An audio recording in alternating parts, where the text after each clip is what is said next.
Hey guys, today I'm going to be making my first long-form video about the Star Wars movies, and specifically the ones I've watched. And many people have suggested this one. Michael, thank you for suggesting this one, but as you can tell, I'm not in the best setup right now, so I'm going to have to get some stuff, because I'm just going to be recording this probably on my bed later, but I'm going to do all the editing on my phone, and so it's not going to be good. It's not going to be a good video, but you're going to enjoy it, you're going to sit down, you're going to freaking enjoy it, alright? I don't mind if the quality drops, I just changed the camera setup and the lighting and stuff. Welcome to the new setup.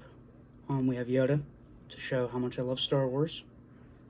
New shirt, new day, new me, alright? The way I watched Star Wars was from episode 1 to now episode 6. I'm trying to skip the sequels as much as I can because I've heard nothing good about them. But let's start from chronological order.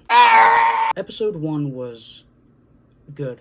It was not a bad movie at all, but it wasn't the best movie ever made from the Star Wars franchise, if that makes sense. The execution was not well done, but it was still a good movie. The only bad thing about it was how long the Tatooine sequence was. These movies are 2 hours long, about. Either way, I feel like I'm not going to sit down for an hour watching a young Anakin Skywalker race through Tatooine in a freaking pod racer.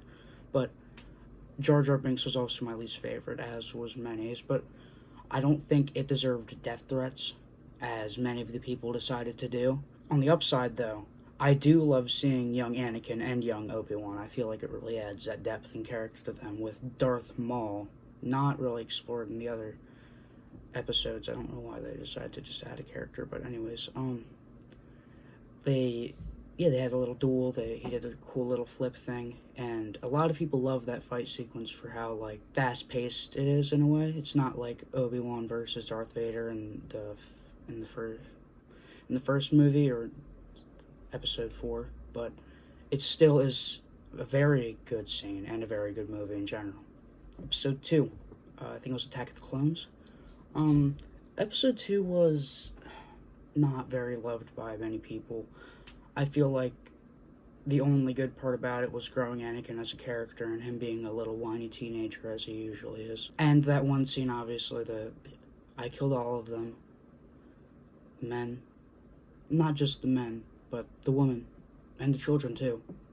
They're like animals. I slaughtered them like animals. I feel like that was one of the best parts of that entire movie, honestly. I don't feel like there's much more to that movie except for him having nightmares and crying like a little whiny baby over how his mom is going to be dying. Then he finds his mother and kills a bunch of people in a single tribe. I feel like that's one of the coolest movies with Yoda just questioning Anakin the whole time and just very rage-baiting him mostly. Sorry, I don't know why I'm stuttering so much.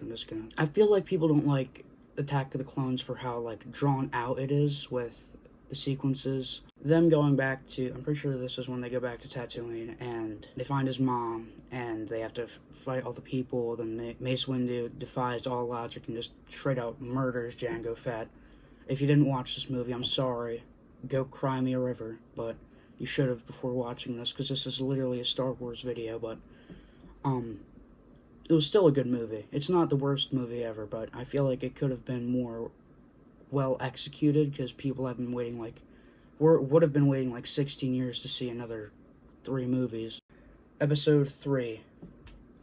I forget the name of it, sadly, but this is regarded as a lot of people's favorite movies, but it's not mine, for some reason.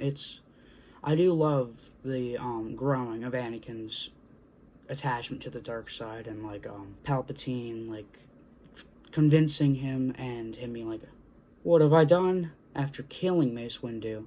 Sadly, Samuel L. Jackson, rest in peace.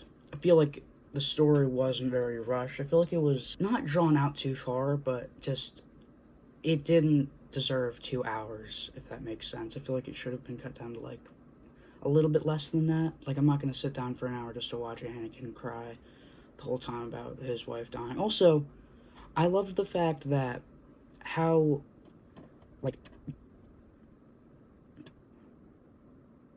I love how gullible Anakin is in this series, in this episode as well, because he's just literally feeding into everything that Palpatine says, and doesn't even think for a millisecond. And Anakin and Obi-Wan's fight on Mustafar is one of my favorites still. I know it's a very basic choice, but still, And Anakin's logic is just thrown out the window in this scene. Like, if you're not with me, then you're my enemy. Buster Brown, that's not how it works 100% of the time. I feel like if he's not with you, then he's probably not going to be killing children every single millisecond, you know what I mean?